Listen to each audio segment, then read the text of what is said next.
All right, WeWork, I guess, trying to work something out. Our Charlie Gasparino has been following that very, very closely in the middle of this whole pandemic. What do you have, buddy? Yeah, well, I want to WeWork situation in a minute, but we do have some breaking news coming in from our congressional sources. They're telling that Congress and Small Business Administration is planning a pretty significant expansion of their pandemic relief for small businesses. Congressional sources Fox Business Network that they want to spend another $66 billion in loans and grants through the SBA. We should point out that the initial package, the first leg, I guess, of the stimulus package, the $2 trillion, had an SBA grant program of $10 billion. This is separate from PPP and the $350 billion of low-interest loans. This is going to be another $66 billion on top of the $10 billion that will be administered through the SBA through loans and grants. Anyway, that's where we are right now.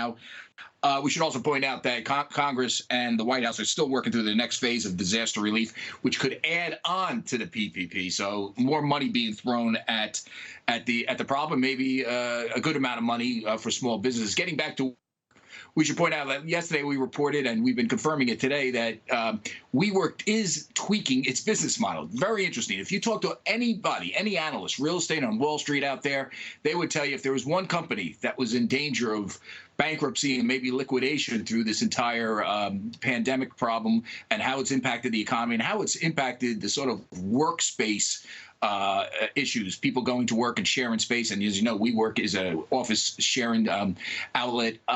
It was WeWork. What they're saying, what WeWork people are telling us is, number one, they have enough money on hand. They have a cash cushion. Number two, they're cutting everything that moves except for its core office sharing business. And number three, they are going to tweak their business model. What they're going to try to do, I don't know if I buy this. A lot of analysts I ran this by don't buy it. I should point out there's a whole story on this on foxbusiness.com that we've written. But what they're going to do is make WeWork conducive to social distancing, that they're going to try to sell their office space as a way to, instead of high-density offices in major cities, if you're a big company and you want to offload some of your workforce, instead of working from home, there's a middle ground. There's WeWork, where there'll be social distancing in place through hallways to where people sit. Again, they're unveiling this. They have a marketing brochure that they're going to put out on this. It may sound crazy. A lot of analysts don't buy it, but WeWork believes, at least the people in there are telling us they believe, that they have a business model solution to their current problems. Obviously, there's a lot more going on with WeWork. They have long-term leases. They have short-term revenues.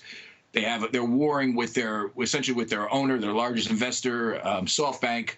But from what we understand, they are planning a way to come out of this and sell themselves in a post-pandemic environment where social distancing in the office environment is the norm. There you have it, Neil. Back to you.